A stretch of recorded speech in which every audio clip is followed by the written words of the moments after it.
Hello,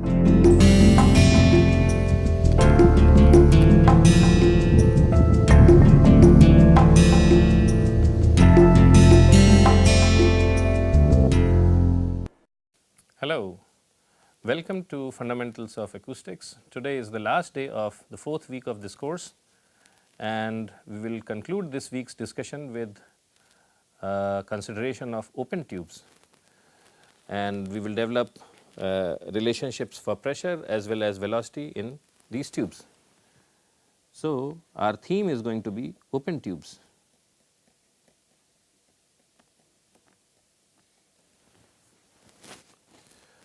So, before we start discussing in detail, let us look at the problem statement.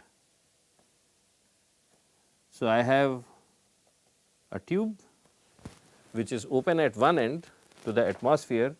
So, the pressure here is P naught, okay, outside the tube, and the other end of the tube is having a piston which is moving back and forth. The coordinate system is such that this is my positive x direction, and at the open end of the tube the value of x is 0. The tube is L meters long. So, at the other end of the tube where I have a piston, x is equal to minus L. So, the first thing is that we have to look at the boundary conditions.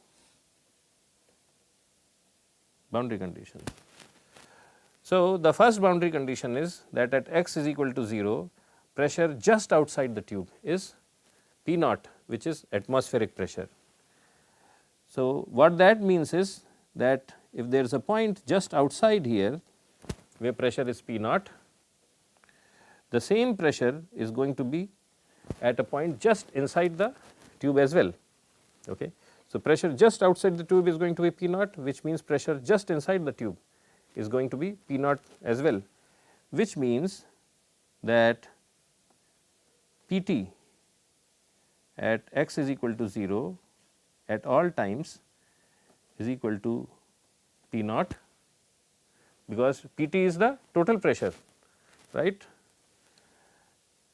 is equal to P naught, but P t we had defined in such a way that it was equal to P naught plus P of 0 and t, where 0 is the coordinate of the location. So, which means that the value of incremental pressure at x is equal to 0 is equal to 0. So, pressure at the open end of the tube is 0, the incremental pressure or the disturbance in pressure. So, this is my first boundary condition. The second boundary condition is that, so in this case I define that there is a piston moving with a certain velocity, and I know the velocity of the piston, and whatever is the velocity of the piston is the velocity of the air particle adjacent to it. So, in this case velocity at minus L and at time t is known, because I know the velocity of the piston, and that equals u s, which is velocity of the source, times cosine omega t plus phi, okay, where u s is the amplitude of the motion of piston and it is a real positive number. So, these are the two boundary conditions, and we will use these two boundary conditions to develop expressions for pressure and velocity in this open tube. So, how do we go around it? Doing this, we start with transmission line equations, and for complex pressure and for complex velocity, these equations are P plus, P minus, P plus, P minus minus over Z naught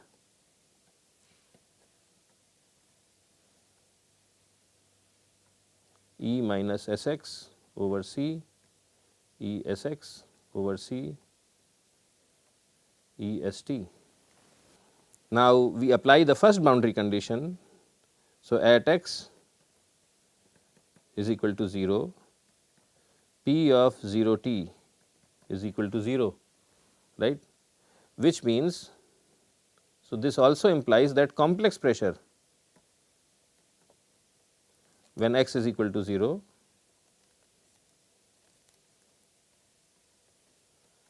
is equal to 0. So, that means P at 0 t is equal to P plus P minus e to the power of s t is equal to 0. Therefore, P negative is equal to minus of P positive. So, this is relation. So, I call this relation A, I call this relation B. So, now I know P minus. So, I put this back in my transmission line equations.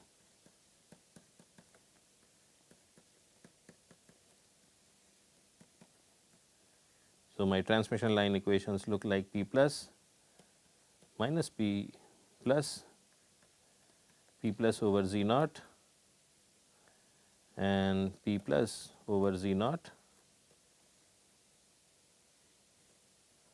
E minus S x over C E S x over C E S t. Okay. Now, based on the fact that we have a linear system and this linear system is being excited by angular frequency omega, it implies that S is same as omega. Okay. So, what I will do is I will erase this and I will relabel this as j omega x over c, j omega x over c, j omega t. So, from these relations we develop these relations further. So, complex pressure equals P plus E minus j omega x over c minus E j omega x over c E j omega t.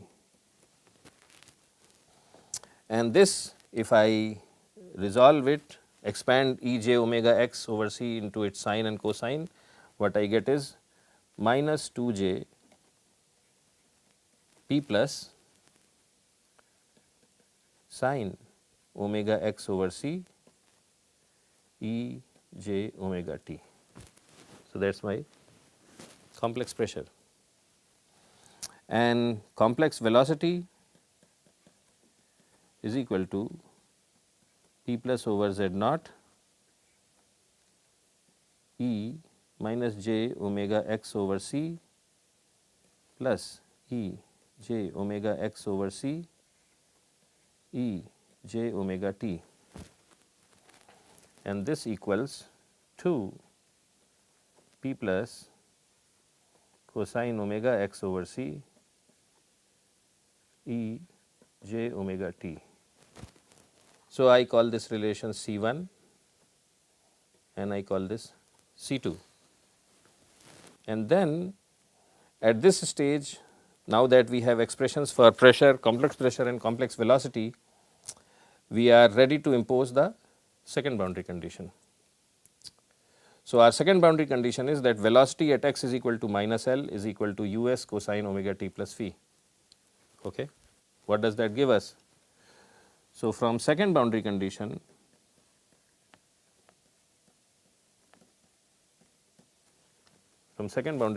what do we get?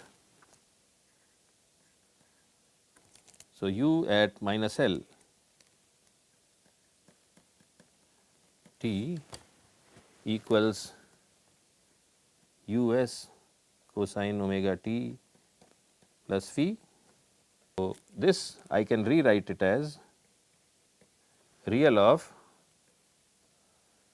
us E j omega t plus phi, right, or I can write it as or u at minus L t is equal to us E j phi E j omega t. This is the relation for complex velocity. So, this is C3. So, now we compare C2 and C3.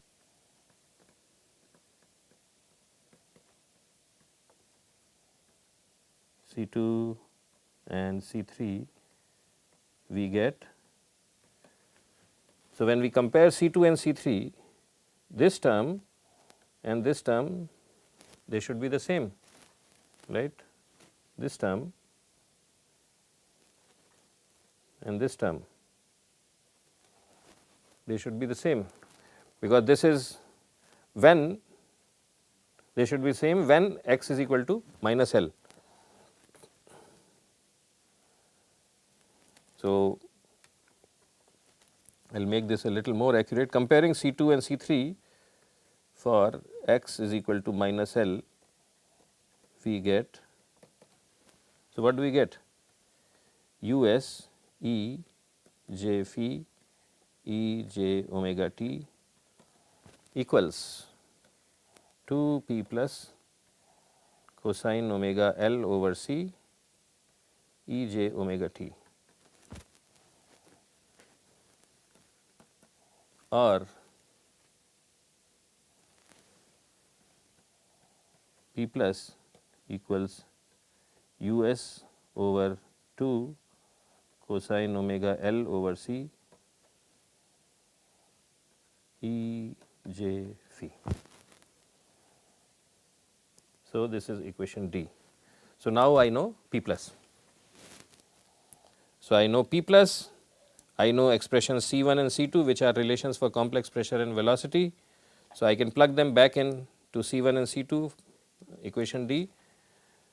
So, finally, what I get is, so put D in C1 and C2 to get complex pressure. So, complex pressure is minus 2j P plus, and instead of P plus I will write this expression, oops.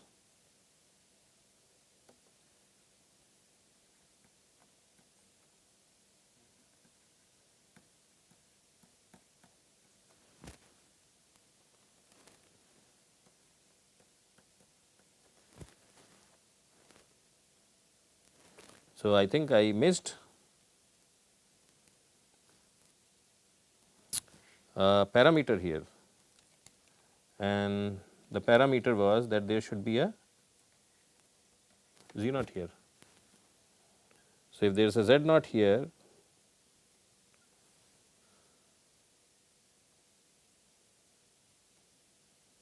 or there is a z naught here, so there is a z naught in the numerator. I missed a z naught in the term, so I am just accounting for that. So, this is us z naught E j phi divided by 2 cosine omega L plus c L over c times sine omega x over c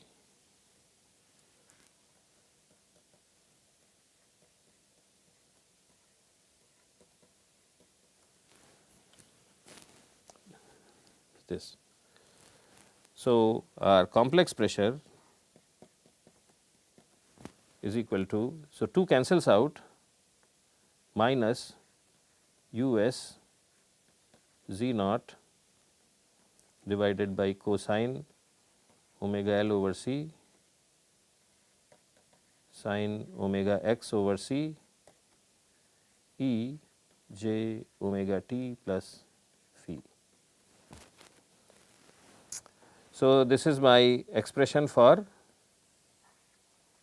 complex pressure, and there is a J there, there is a J there, sorry. And similarly, so we can develop the relation for velocity similarly,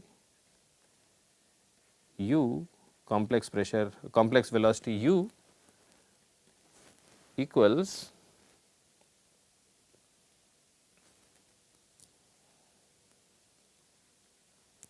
us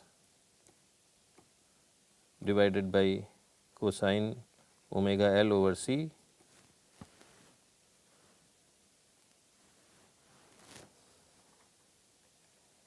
cosine omega x over c e j omega t plus phi.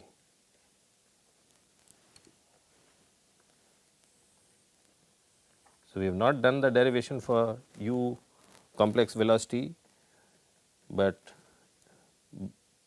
by now you should be familiar with how we will get this. Okay. So, these are the expressions for complex pressure and complex velocity, and the actual velocity, real pressure P at of x and t is the real of complex pressure, and if we use this equation E, then what we get is us z naught over cosine omega L over c times sine omega x by c times sine omega t plus phi. And similarly, velocity, actual velocity is real of complex velocity,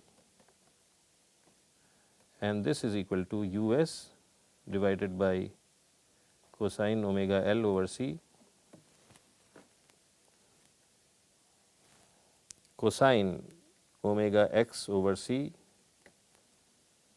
cosine omega t plus phi. So, these are the expressions.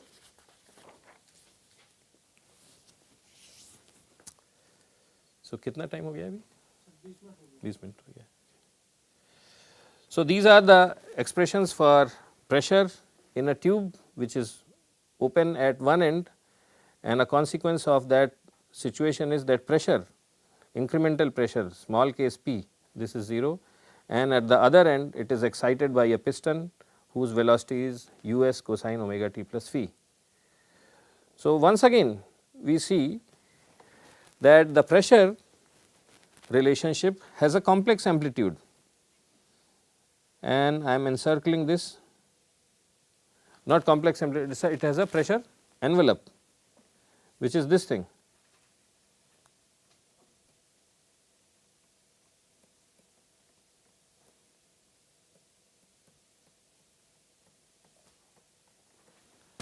And so is the case with velocity. Velocity also has a velocity envelope.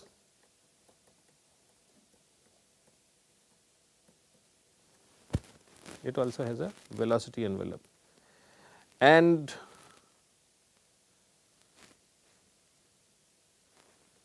so there is a pressure envelope and a velocity envelope, and we again see that when the pressure envelope's value is 0, at that location the envelope's the value of the velocity envelope is maximum, because the pressure envelope has a sine term and the velocity envelope has a cosine term.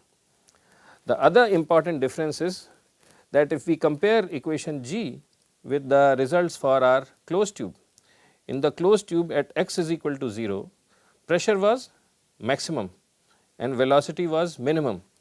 In this case, pressure is minimum, that is 0 at the open end of the tube, and velocity is maximum at open end of the tube. So, this is the other important difference. But in besides that, again these are standing waves, we have already discussed standing waves earlier in context of closed tubes. So, the same observations hold, it is just that wherever pressure is maximum in closed tube, at those locations velocity is maximum in open tubes and vice versa. The last thing I wanted to talk about is the distance